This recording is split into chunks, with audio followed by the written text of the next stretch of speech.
আমি কখনোই ভাবিনি যে আমাকে দেশটা আসতে হবে, আমি জানতামও না যে গণভবন যখন ঘেরাও দিয়ে ফেললো আমি বললাম যে না, তো গুলি চালাবে না, খামাখা অনেক মানুষ মারা যাবে। আমার সিকিউরিটি যারা ছিল তারা আমাকে ওখান থেকে সরিয়ে নিয়ে আসলো। আমি বললাম আমি টুঙ্গিপাড়া চলে যাবো, আমি থাকবোই না। এত কথা শুনে আমাকে কেন চালাতে হবে, থাকতে হবে। আমার যেটা লক্ষ্য, বাংলাদেশকে উন্নয়নশীল দেশে মর্যাদা উন্নীত করে দিয়েছি, যথেষ্ট। আমি জানি আমি টুঙ্গিপাড়া যাচ্ছি। আমি অনেক পরে জানতে পারলাম, যখন এই বর্ডার ক্রস করছে তখন বলছে আমরা অমুক জায়গায় যাচ্ছি। তো এটা আয়োজনটাই বা কিভাবে হলো সেটাও আমি জানি না। ভালো একেবারে প্রধানমন্ত্রী হিসেবেই সব প্রোটোকল দিয়েই আমাকে বনবাসে দিয়ে গেল। তো যেখানেই থাকি আমি আছি জনগণের পাশে। সবই আমি হারিয়েছি, বাবা মা ভাই সব হারিয়েছি। আর এবার তো ঘর বাড়ি যা কিছু ছিল স্মৃতিচিহ্ন, বঙ্গবন্ধুর স্মৃতি জাদুঘর থেকে শুরু করে সবই লুটপাট আগুন দিয়ে পুড়ে শেষ করে দিয়েছে। হারাবার কিছু নেই, এই জন্য ভয়ও নেই, কোনো দুঃখ নেই। কারণ আমার আওয়ামী লীগের অগণিত নেতা কর্মী বা যারা একটু আওয়ামী লীগ করেছে বা যাদের পরিবার আওয়ামী লীগ বা মুক্তিযোদ্ধা পরিবার, তাদের তো জ্বালিয়ে পুড়িয়ে সব শেষ করে দিয়েছে। যখন তাদের কথা চিন্তা করি, নিজেরা কি হারালাম সেটা নিয়ে আমি চিন্তা করি না। ইউনূস তো সবই লুটে খাচ্ছে, কিন্তু আজকে মানুষের যে কষ্ট, এই কষ্টটা সহ্য হয় না। যত তাড়াতাড়ি এই আপদ বিদায় হয় আর দেশটাকে আমরা মুক্ত করতে পারবো, ততই মানুষের শান্তি। কাজে এই ঐক্যবদ্ধ হয়ে নামলে যার যার স্থান থেকে জনমত সৃষ্টি করা এবং দেশটাকে যেন আবার ফিরিয়ে আনতে পারি, তার জন্য সবাইকে কাজ করতে হবে, গণতন্ত্র প্রতিষ্ঠা করতে হবে।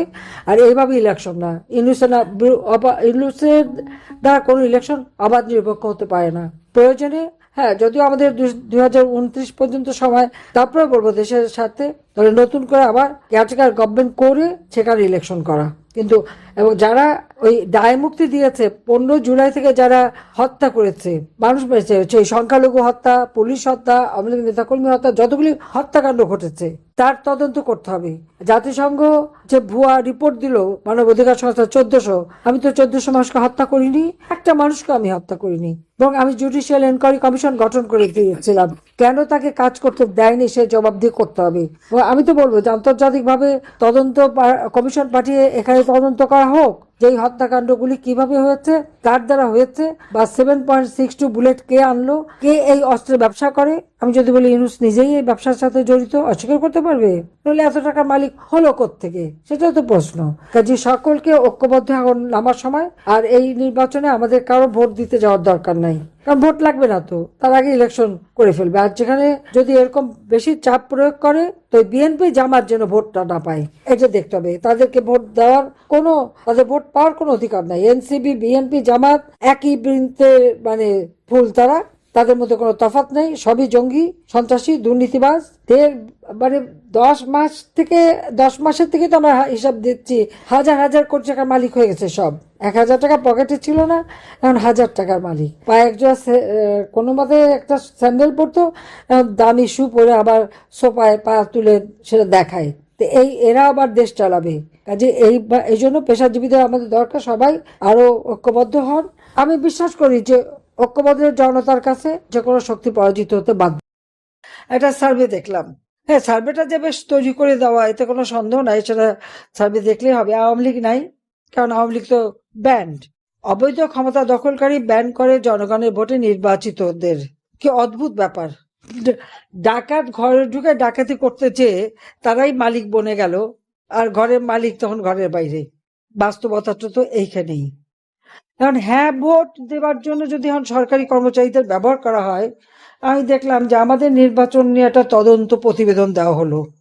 সেখানে বলা হলো কি 2018 নির্বাচনে নাকি প্রশাসনকে ব্যবহার করা হয়েছে। আমরা কখনো প্রশাসনকে ব্যবহার করে নির্বাচন করি না, বরং আমি সেবার প্রশাসনদের নিষেধ করেছিলাম। তারা একটু বেশি উৎসাহিত হয়েছিল, এতে কোনো সন্দেহ নাই। কিন্তু আমরা তাদের নিষেধ করেছিলাম যে এত উৎসাহিত হওয়ার দরকার নাই।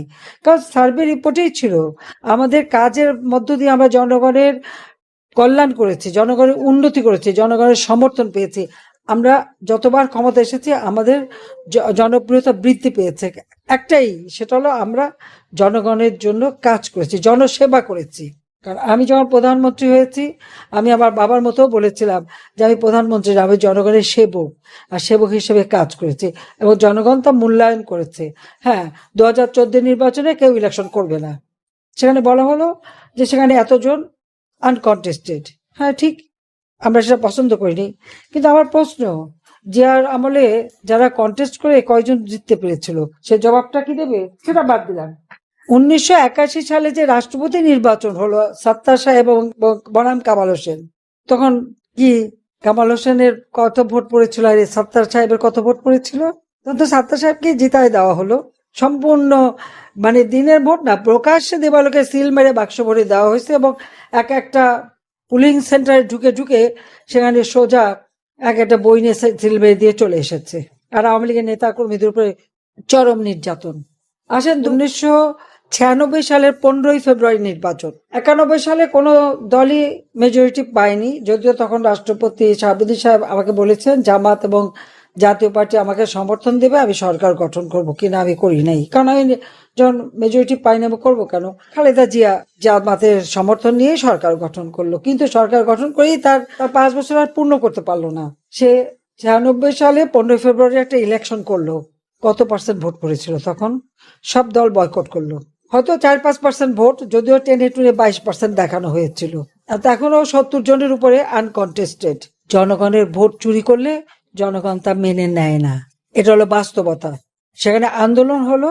15 ফেব্রুয়ারি ইলেকশন হয়েছে, 30 মার্চ খালেদা জিয়া পদত্যাগে বাধ্য হলো গণ আন্দোলনের মুখে। এটা বোধহয় ভুললে চলবে না। তো সেই নির্বাচনটা একটু যাচাই করে দেখেন, আমাদের 14, 18 এগুলি দেখার আগে ওটা দেখেন। তো সবাইকে ধন্যবাদ। জয় বাংলা, জয় বঙ্গবন্ধু, বাংলাদেশ চিরজীবী হোক। খোদা হাফেজ।